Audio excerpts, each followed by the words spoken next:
کہ زیادہ تر لوگ اپنے پیسے خوشی کے لیے نہیں بلکہ پریشانی اور تکلیف دور کرنے کے لیے خرچ کرتے ہیں۔ یہ انسانی نفسیات کی ایک بڑی عجیب حقیقت ہے اور اس کو سمجھ کر آپ اپنے بزنس کو نئی بلندیوں پر لے کر جا سکتے ہیں۔ لوگ وہ چیزیں خریدتے ہیں جو انہیں سکون، تحفظ یا خطرے سے بچاؤ فراہم کرے، نہ کہ صرف خوشی کے لیے۔ یہ بات بزنس کی نفسیات کے لیے بہت ہی سنہرا اصول ہے۔ جب آپ کسی کلائنٹ یا کنزیومر سے بات کرتے ہیں تو سب سے بڑی غلطی یہ ہے کہ آپ صرف اپنی پروڈکٹ کی تعریف کریں اور اسے بہتر بنانے کی کوشش کریں۔ ایسا کرنے سے زیادہ تر لوگ آپ سے بور ہو جائیں گے یا آپ مشکوک ہو جائیں گے۔ اصل طاقت یہ ہے آپ ان کی پریشانیاں اور خطرات کو نمایاں کریں، انہیں دکھائیں کہ اگر آپ یہ پروڈکٹ نہ لیں تو ان کی زندگی یا بزنس میں کتنا نقصان ہو سکتا ہے۔ جب انہیں اپنی خاموشی، اپنی خامیوں اور یا ممکنہ خطرات کا احساس ہوتا ہے تو وہ خود ہی حل تلاش کرنے کے لیے تیار ہو جاتے ہیں۔ مثال کے طور پر فرض کریں آپ ایک سیکیورٹی سسٹم بیچ رہے ہیں۔ کلائنٹ کو یہ بتانے کے بجائے کہ ہمارا سسٹم بہترین ہے، انہیں یہ دکھائیں کہ اگر وہ ایسا سسٹم نہ لگائیں تو کس حد تک نقصان ہو سکتا ہے۔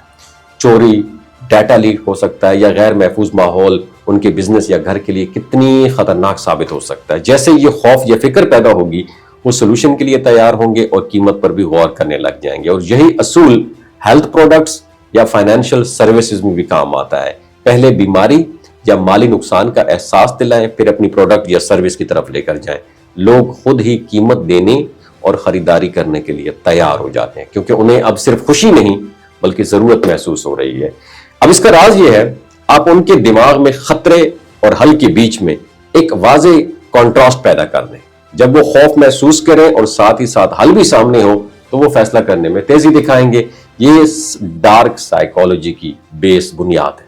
لوگ عام طور پر خوف سے زیادہ موٹیویشن لیتے ہیں اور اس کا صحیح استعمال ہونے والا بزنس ہمیشہ آگے رہتا ہے۔ اور آخر میں یاد رکھیں یہ سب صرف اس لیے نہیں ہے کہ آپ دوسروں کو ڈرا دیں بلکہ اس لیے کہ آپ انہیں ایک مسئلے کا شعور دلائیں اور اس کا حقیقی سولوشن بھی پیش کریں۔ جو بزنس اپنے کلائنٹس کو اصل پریشانیوں کو سمجھ کر حل فراہم کرتا ہے وہ طویل مدت میں سب سے زیادہ کامیاب ہوتا ہے۔ اگر آپ اس نقطے کو سمجھ جائیں تو آپ نہ صرف اپنی سیلز بڑھا سکتے ہیں بلکہ لوگ آپ پر اعتماد اور ضرورت دونوں کے ساتھ رسپونڈ کریں گے۔ یہ ذہن میں رکھیں لوگ اپنی خوشی کے لیے نہیں بلکہ اپنی مشکلات اور خوف سے نکلنے کے لیے پیسہ خرچ کرتے ہیں۔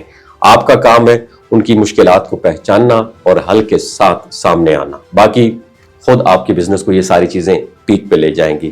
امید ہے سمجھ تو گئے ہوں گے آپ اس نقطے کو سمجھ جائیں تو آپ نہ صرف اپنی سیلز بڑھا سکتے ہیں بلکہ لوگ آپ پر اعتماد اور ضرورت دونوں کے ساتھ رسپونڈ کریں گے۔ یہ ذہن میں رکھیں لوگ اپنی خوشی کے لیے نہیں بلکہ اپنی مشکلات اور خوف سے نکلنے کے لیے پیسہ خرچ کرتے ہیں۔